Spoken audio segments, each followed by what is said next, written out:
Бишкекте бейтап аба жетпей жолдо жатып калган. Ыктыярчылар дем алуунун жетишсиздигинен улам эс үчүн жоготуп коюп жаздаган кишини сактап калышты. Бул тууралуу күбөлөр билдиришти. Окуя түндө Бишкектеги көчөлөрдүн биринде болгон. Ал киши өзүн жаман сезип жатканына байланыштуу жолдон өтүп бара жаткан жүргүнчүлөр демилгелүү жаштар борборунун ыктыярчыларын чакырышкан. Жигиттер кычкылтек концентраторун алып кыска аралыкта жетип келишкен. Алар бейтапка аппараттарды туташтырууга жетишкен. Булак чындык KG. Брат, Абель, good тренинг, о, молодец. Давай. 123, 127 пусть. Молодец, давай. Джамал. Пульс 127, сатурация 99. Пульс 128, сатурация 99. Тасмилerde жоқ екен. Тасмил скорыйда жоқ екен да.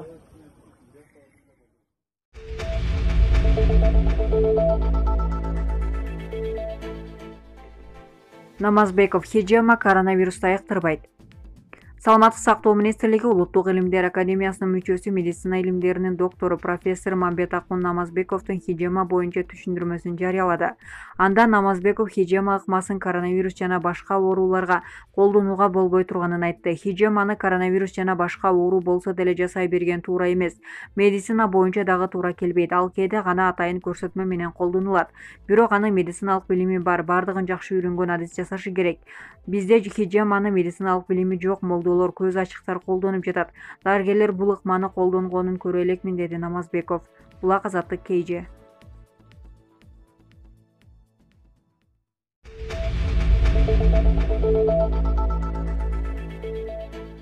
Биринчи вице-премьер Алмазбек Батырбеков вирусту жеңип ишке чыкты. Батырбеков COVID-19 чалдыгып, солуп көзү сезгенгени айтылды. Дарылоо курсунан өтүп, кайрадан тапшырган тести таза чыккан. Биринчи вице-премьер Алмазбек Батырбеков коронавирус илдетинен айыгып ишке чыкканын өкмөттүн маалымат кызматы билдирди. Ага ылайык ал 15-июлдан тарта жумушка киришти. Алмазбек Батырбеков COVID-19 чалдыгып, солуп көзү сезгенгени айтылды. Дарылоо курсунан өтүп, кайрадан тапшырган анализинин жыйынтыгы таза чыккан. Буга чейин 1-июлда республикалык штабтын башчысы Алмазбек Батырбеков COVID-19 жуктургандар менен байланышта болгондуктан аралыктан иштеп жатканы маалымдалып, оору жуктурганы айтылган эмес. Булак Спутник KG.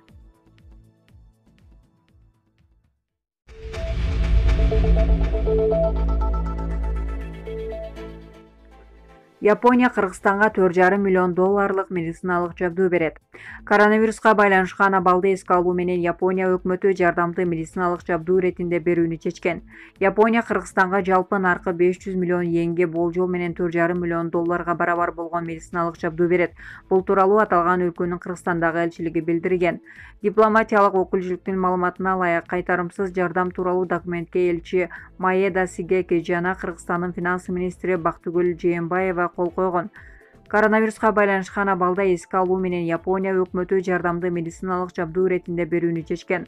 Анын катарында КТ аппараты жана магниттик резонанстык томография МРТ аппараттары бар.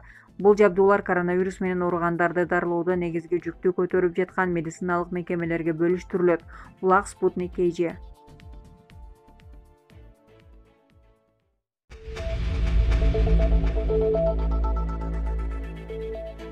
Назгүл Алымкулова УКМКнын жигиттери жакшынакай жана асылык экен.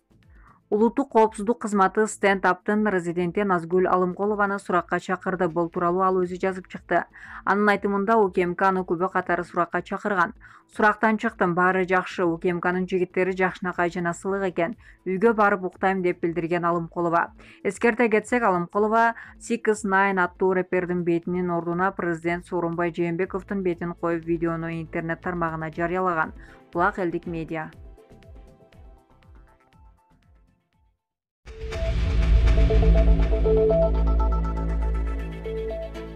Таң калыштуу. Малайзияда адамдын оозуна окшош оозу бар балык кармалды. Малайзияда адамдын оозуна окшош оозу бар балык кармалды. Бул сүрөт социалдык тармакта кызуу талкууга алынып жатканын чет элдик басылмалар жазып чыгышты. Ага ылайык табылган адамдын оозуна окшош оозу бар балык спинорок аттуу деңиз балыктарынын тукуму экени айтылууда. Бул балыктар Атлантика, Индия жана Тынч океандарынын тропикалык жана субтропикалык деңиздеринде кездешет. Мындан тышкары балыктар агрессивдүү жүрүм-туруму менен белгилүү.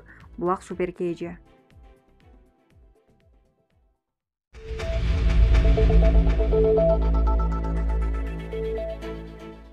Pnevmoniya оорусунан bir күндө 74 адам ажал тапты. Ошол эле учурда bir күндө өпкөнү сезгендикен оорудан 493 адам айыккан. Ал эми жалпы жолунан 3415 адам сакайып чыккан. Өткөн сутканын ичинде пневмония оорусунан 74 адам каза тапты. Бул туурасында коомдук саламаттык сактоо башкармалыгынын жетекчиси Айнура Акматова брифинг учурунда билдирди.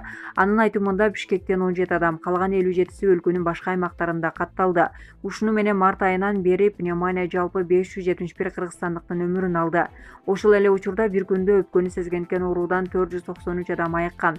Ал эми жалпы жолунан 3415 адам сакайып чыккан. Булак Спутник KG.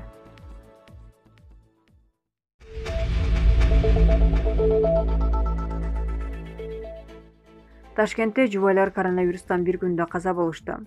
Кече 14-жылда Өзбекстандын Ташкент шаарында жубайлар коронавирус инфекциясына айынан bir күндө каза болушту. Бул тууралуу Саламаттык сактоо министрлигине таянып жергиликтүү басылмалар жазып чыгышты.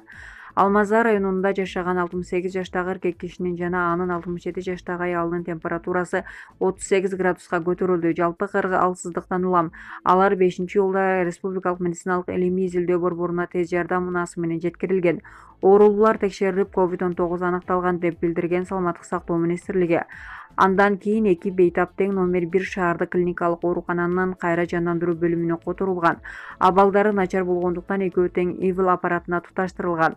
Акыркы күндөрү жубайлардын абалы кескен начарлап, 14-жылда курч респиратордук жана жүрөк кан тамыр ооруларынан көз жумушкан. Коңшу өлкөдө 14085 коронавируска кабылса, 67 бейтап каза болду. Булак Супер KG.